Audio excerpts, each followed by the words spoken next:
Have you ever had a dream so vivid, so textured and emotionally raw, that when you finally woke up, the so-called real world felt like the illusion?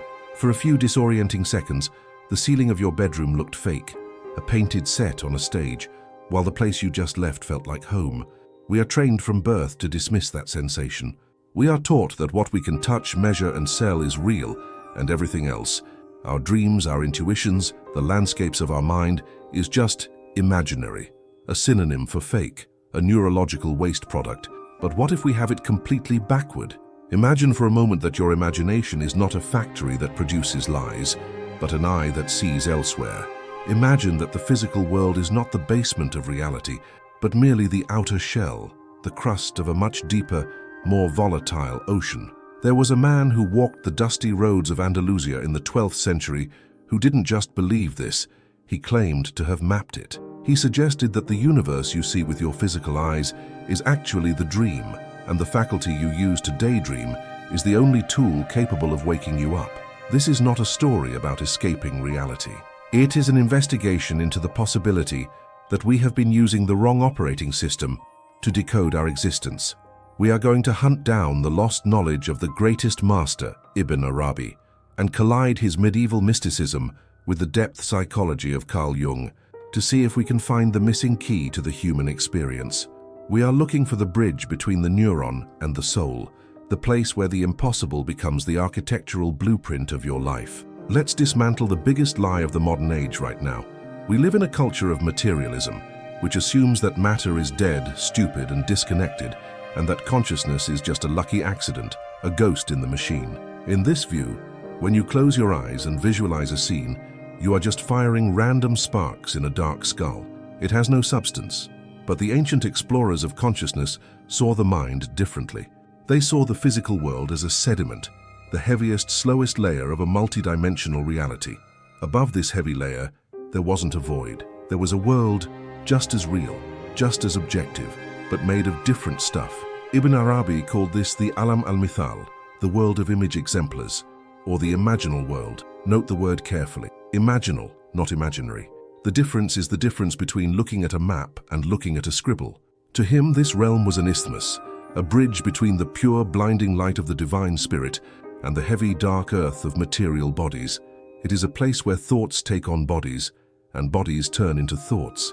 It is a subtle physical reality, where meanings like courage or grief aren't just abstract words, but living, breathing entities you can meet, talk to, and wrestle with. Think of it like the internet. You cannot touch the internet. You cannot weigh it on a scale. But is it real? It changes governments, it destroys lives, it connects lovers. It has an architecture, an address system, a reality that impacts the physical world with devastating force. Ibn Arabi was suggesting that the human soul has access to a cosmic internet, a cloud of archetypes. When you dream or when you enter deep states of contemplation, you aren't hallucinating. You are logging on. You are entering a shared coordinate system that the Swiss psychiatrist Carl Jung would later rediscover and call the collective unconscious. Jung and Arabi, separated by 7 centuries, found the same secret door. Jung realized that his patients weren't just making up random fantasies. They were encountering universal patterns, ancient myths, and symbolic figures that they couldn't possibly have known about. He realized that the psyche is not a personal trash can for repressed memories, but a vast objective wilderness that we all inhabit. He realized that the imaginal is a place you go to, not a thing you make. So here is the premise that changes the game. If this imaginal world exists, if there is a layer of reality where your internal life is actually external events in a subtle dimension, then you are not a passive observer of a mechanical universe. You are a traveler in a landscape that responds to your attention. Every fear you feed, every hope you visualize, every symbol you contemplate is an act of construction in this intermediate world. You are constantly building structures in the Alam al-Mithal, and those structures eventually condense like rain from a cloud into the events of your physical life. The skeptic in the back of your mind is screaming right now. It says this is magical thinking. It says there is no proof. But pause and look at your own life. How many times has a recurring fear, played out in your mind 1,000 times, suddenly manifested in your reality with terrifying precision? How many times has a gut feeling, an image that flashed in your mind's eye, told you more about a person than their resume ever could? We call these coincidences. Ibn Arabi would call them leaks. They are moments where the barrier between the imaginal and the physical becomes thin, and the dream bleeds into the waking world. We are about to open the manual on how to navigate this space. Most of us are walking through this imaginal world blindfolded, bumping into furniture, creating chaos because we don't know the laws of the territory. We treat our imagination like a toy when it is actually a navigational instrument. Ibn Arabi didn't just describe this world, he gave us the protocols for entering it without losing our minds. He taught that the heart is not a pump, but a mirror, and if you polish that mirror, it can reflect the invisible face of reality. The question isn't whether this hidden world exists. The question is, are you brave enough to learn the language it speaks? Because once you accept that the imaginary is real, you lose the safety of believing that your private thoughts are private. You realize that you are broadcasting on a frequency that the universe is listening to. Let's stop drifting and start steering. Let's look at the 3 lost keys to becoming an alchemist of the inner vision.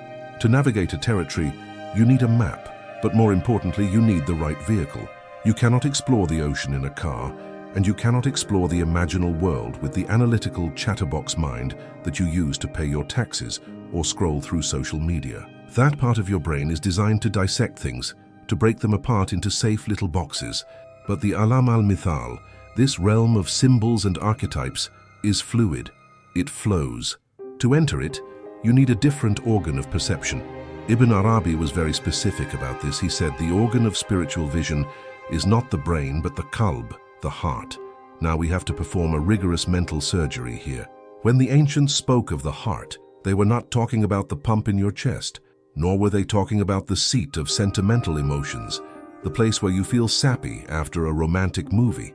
That is a modern corruption of the term. For the Sufis and for the Christian mystics, and even for the ancient Egyptians, the heart was a cognitive organ. It was a sophisticated antenna capable of picking up frequencies that the rational brain simply filters out. The brain thinks, the heart perceives. The brain argues, the heart knows. This brings us to the first operational law of this hidden world, the law of himma. This is an Arabic term often translated as spiritual aspiration or creative intention, but let's call it focused creative power. Himma is the fuel of the imaginal world. Ibn Arabi taught that everyone creates in the imaginal realm constantly, but most people do it like sleepwalkers. We project our anxieties, our petty jealousies, and our fragmented desires, creating a chaotic smog of half-formed images around us. This is why our lives often feel messy and random, because our internal broadcast signal is messy and random. The master, however, uses himma like a laser. When a mystic or a true artist concentrates their heart's energy on a specific archetype, say the quality of healing or the figure of a wise guide, they are not just thinking about it. They are literally constructing a vessel in the imaginal world for that spiritual force to inhabit. It is an act of spiritual engineering. You are concentrating your consciousness so intensely that you create a density, a gravity well that pulls the invisible down into the visible. This is the secret mechanism behind what we loosely call manifestation, but stripped of the modern fluff. It is not about wishing for a new car. It is about creating a structural alignment between your inner state and the cosmic architecture. But how do you actually do this? How do you move from daydreaming to traveling?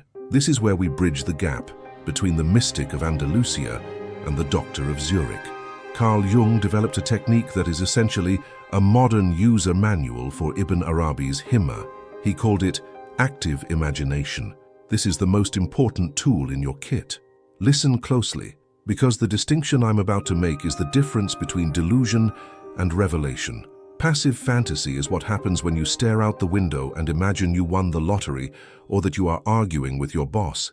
In passive fantasy, you are the puppet master. You control the script. You decide what the characters say. It is an echo chamber of your own ego. Active imagination is the exact opposite. In active imagination, you enter the dream with your eyes open, but you drop the script. You treat the images that arise not as your invention, but as autonomous beings with their own rights, their own intelligence, and their own agendas. Here is the protocol. You sit in silence. You lower your mental threshold, entering that twilight state between sleep and wakefulness, what neuroscientists might call a theta state. You invite an image to appear. Maybe it is a figure from a dream you had last night. Maybe it is a personification of an emotion you are feeling, like a dark, heavy shape, representing your depression. You hold that image with your himma, your focus, and then, and this is the terrifying, magical part, you let it move, you let it speak. You ask it, who are you? And what do you want? And you wait. If you are doing it right, the figure will answer you, and it will say something you did not expect. It might say something that shocks you, offends you, or makes you weep. Jung said that this element of surprise is the proof of validity. If the figure in your mind says exactly what you expected, you are just talking to yourself. If it surprises you, you have made contact with the other. You have crossed the threshold into the alam al-mithal. You are no longer inventing, you are relating. Ibn Arabi would say you are conversing with an angel, or a jinn, or a fragment of the universal soul. Jung would say you are integrating the shadow or the anima. The label matters less than the experience. The experience is that you are not alone in your own house. This practice is the gymnasium of the soul. It is where you go to metabolize the impossible. But the journey doesn't end when you open your eyes. In fact, that is where the real work begins. Ibn Arabi didn't just want us to be psychonauts exploring inner space. He wanted us to be readers of the outer world. This brings us to the concept of ta'wil, which means to take something back to its origin, or symbolic hermeneutics.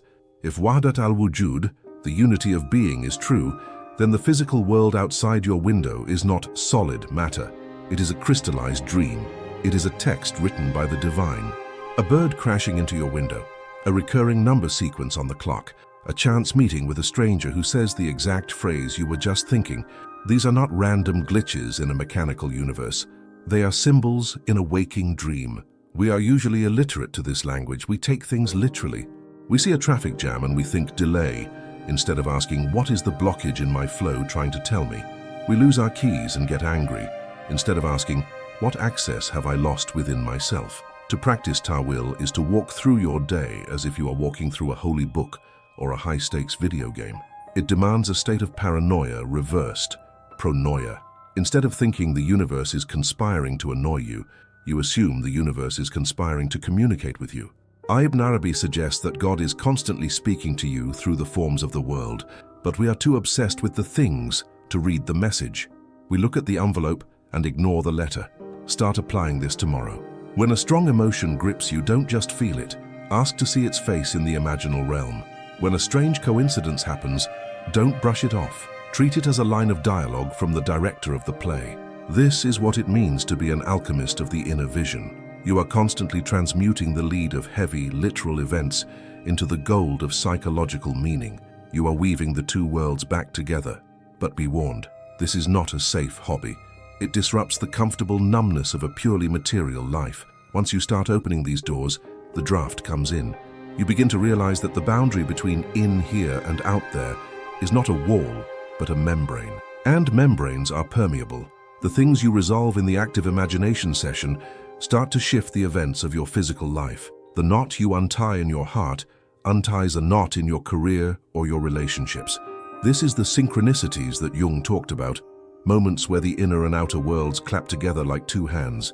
This brings us to the precipice of the deepest realization of all. If we can change the dream by changing our state, and if the world reacts to our himma, then who exactly is the dreamer?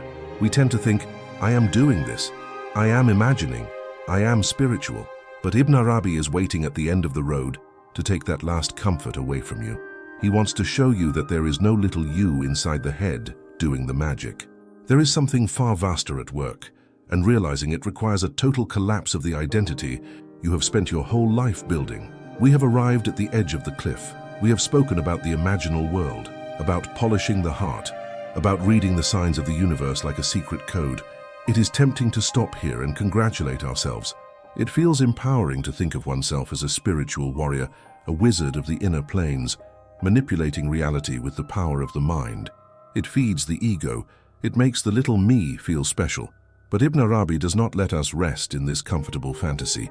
He leads us up the mountain only to push us off. Because if you follow the thread of wahdat al-wujud, the unity of being, to its ultimate conclusion, you run into a paradox that shatters the very idea of you. We have been assuming that you are the one doing the imagining. You are the one searching for God. You are the one trying to wake up. But the great Sheikh smiles and asks, who is this you? If there is only one being, If there is only one infinite ocean of consciousness, then the little wave that thinks it is swimming is suffering from a hallucination. Here is the twist that changes everything. You are not the person imagining the divine. You are the divine imagining a person. Let that sink in. It is not that you have a soul, it is that the soul has you. The entire drama of your life, your struggles, your heartbreaks, your moments of clarity is not a mistake. It is not a test you have to pass to get into heaven. It is a specific, unique and necessary dream that the infinite is having right now. Ibn Arabi calls this the tajalli, the self-disclosure of God. The absolute reality longs to know itself, not in the abstract, but in the specific. It wants to know itself as a baker, as a mother, as a soldier, as a seeker lost in the dark. It wants to know itself as you. This realization is both terrifying and profoundly liberating. It is terrifying because it kills the ego's project of being the master of its fate. You realize that you are a character in a book and the ink is still wet, but it is liberating because it means you cannot fail. You cannot miss the purpose of your life because your existence is the purpose. The very fact that you are here, breathing, perceiving, feeling the texture of the chair you are sitting on, means that the universe is succeeding in its goal of experiencing this specific coordinate of reality through you. So, what is the point of all the practice?